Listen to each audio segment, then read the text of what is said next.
Activate the droids. This is only one Kenobi, only one. This is a bit of a B1 battle droid bonanza. So this is a review in the series I do called the Quick Shot series, and we are up to number 78. And as I said a while ago with the Phantom Menace, I want to showcase some of the stuff from 20 years ago now. It's 20 years ago is the film was out, and rotating is the figure that you have on the card back here for the episode. But I've got so many battle droids to show you. This has now become a B1 battle droid from the Phantom Menace show. So there's loads of them, and they're great. The best one is the one that is spinning from the vintage collection, without question. I have two of them, and appropriately, I've shown you what you can do with them. You can fold them up just like they were when they came off that machine. And this is the STAP. It's a STAP. I've forgotten the name of the other one. If you can tell me the name of that thing that deploys them all.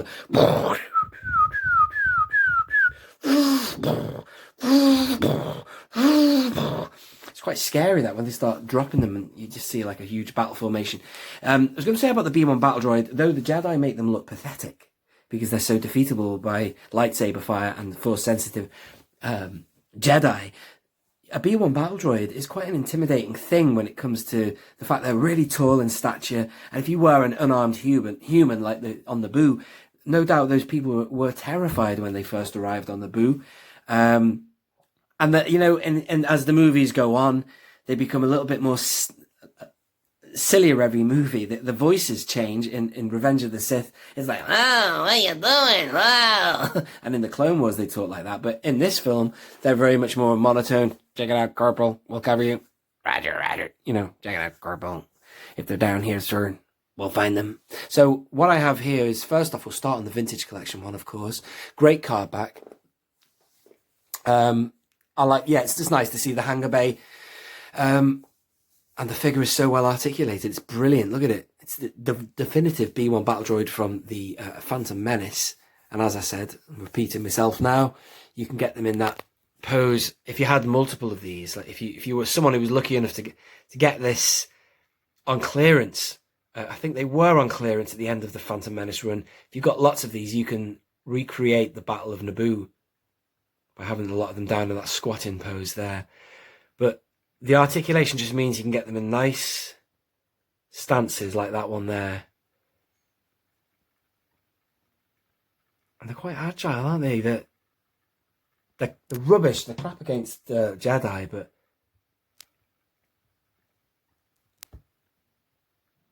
I'd be quite scared seeing one of them like running at you with a gun.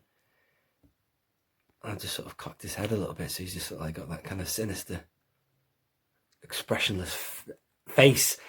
So the ones I've got down here are from 20 years ago, the Phantom Menace line, and of course the STAP there. I don't know what STAP stands for, but anyway, that was one of the preview figures, and it's so affordable on eBay, so cheap. If you haven't got one of them to add to your collection, go and get one, because I think even now they should still be affordable. They cost nothing. You'd think those early ones would have gone up in value because they were rare or something, but no. And then to the left, we have more from the Phantom Menace line.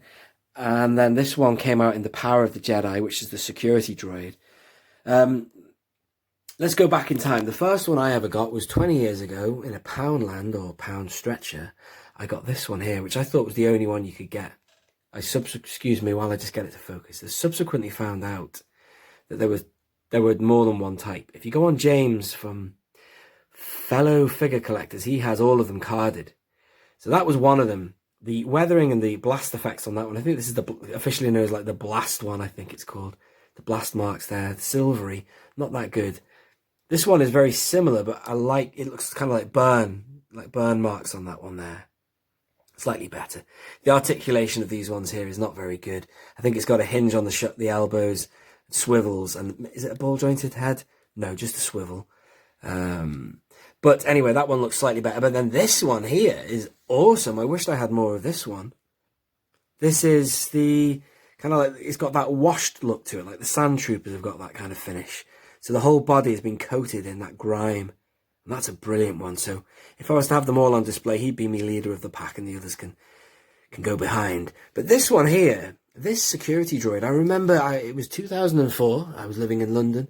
I went into a Forbidden Planet. I wasn't really a massive figure collector then. I loved Star Wars. I've done them all my life, but I saw them all on clearance, and I thought I want to get him, because as I said, the first one I had was this one, and he's very clumsy. You can't do much with you can bend his knees, but you can't really, he looks like he'd topple, which he literally would. This guy had, look at his stance. Now the articulation is more, I believe. It might be just about the same, but anyway, he's been posed so he can do that kind of like battle stance, if you want to call it, like he's about to fire that gun. These are the guys that are first on, they're the security ones. The red marking means security, I believe. And they're the first ones that appear when the Obi-Wan and Qui-Gon first arrive on the control ship. So that's them. That would be nice to see them in this line, because these are awesome, if you know what I mean, with that paintwork. Speaking of paintwork, this is the only 4LOM available. 4LOM or 4LOM. This is the leader. Ceasefire. If they're down here, sir, we'll find them. Sorry, I don't know how they sound. It's very early in the morning, this. I'm struggling to do an impression of the B1 battle. But anyway, there he is. So he's really tall. He seems quite tall. He would be great on a vintage card, but that's him. He's got the same articulation as these guys, which is kind of goofy. But you can see where we're going with this. Oh, I want to show you these two very quickly. These guys, I've painted his eyes. See, he's got dark eyes. Well, that's because I put a whiteboard pen in there, and I marked him to make his eyes go darker. Because this guy is basically this guy. And these were freebies that came in a 2-pack, I believe. In the Phantom Menace the 1999 Phantom Menace movie line, you could get 2-packs. Like you could get an Armadala packed with a battle droid. I can't remember. There was loads of figures you could get with a free battle droid with it. But they had really cut back on the cost. It's basically that figure minus any paint. So look at him. So I coloured in his eyes just to show, because, you know, he's got to have something there. Look at him. There's a darkness there, isn't there? So that's what you can do. I haven't done it to that one. I thought I'd just keep him clean, just for reference. And then, of course, the STAP. This guy is awesome. Can he sit up a little bit? I think he can. I've just got him kind of like hanging off. He's very loose limbs, which is quite good. And obviously, I don't know how these things operate, but like you kind of like riding a horse. But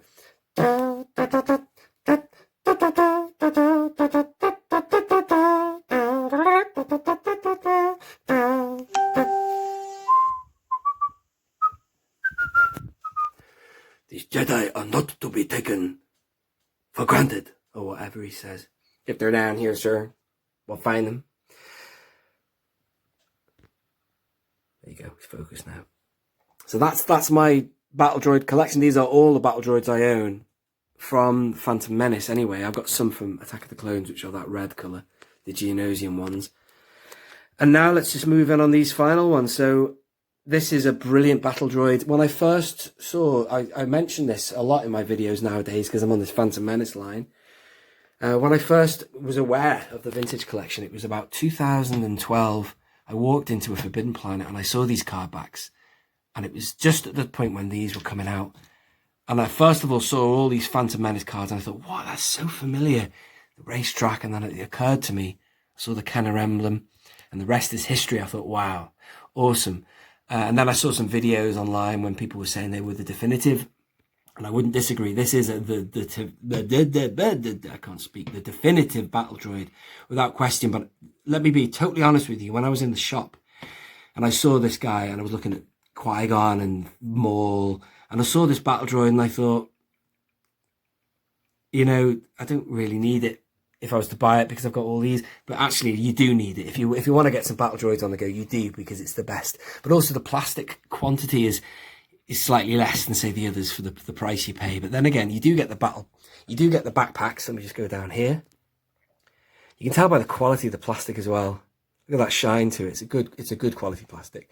So you can either have the backpack on or just the antenna.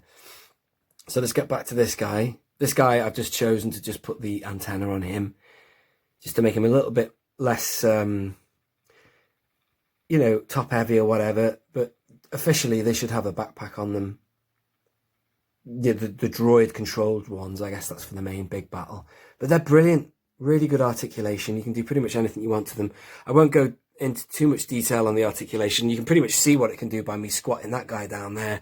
But, you know, it's ball jointed everything. Balls, jointed, head, hinge, whatevers. You know, I said I wasn't going to do it, but now I've started it. But also, you see, ooh, lost the antenna. So you can do anything. So it's brilliant. It's definitive. Look at that. Awesome. You can't, if that's a hinge, mostly hinges actually. The only ball is on the head. So you can't get him to go that way, if you know what I mean. But they probably wouldn't be allowed to anyway. But speaking of the quality and the scaling of this vintage collection figure is the fact that the weapon is scaled correctly. As opposed to, I love this. This is 20 years ago, but it's almost like a nod to the 80s when and also the Power of the Force line, when the vehicle, the weapon was oversized, should we say, compared to the figure size. See how huge that is? In comparison, this one is a lot more accurate. Just get that in so you can compare them there, see? So there you are, but things do develop and they get their act together and they make figures better and better as time goes by. But there it is. They did release this figure again in the, now, I'm struggling to get these last few words out before I finish this video. This figure here was released in the Legacy Collection, the Lost line. I don't know if it's called the Lost line, excuse me, I don't know what the hell I'm doing with my contrast on the screen. I'm trying to focus on the figure and instead I'm changing the contrast. So basically this figure here was released, it was the Legacy Collection, the R2-D2 line that it was defunct. You could only get it on Amazon. But it was the same sculpt as this one, but it was done in the Geonosian style, which as ever makes me beg the question, could they and should they have put that on an Attack of the Clones card, which would have been awesome, but they didn't. So you can get another variant of this one, but it's in that red, that blood red kind of Geonosian colour scheme. But again, you know, what the hell were they doing messing around putting it on that card back in like a movie line type thing, a legacy line, when they could have been putting it on some premium packaging, you know, which looks good.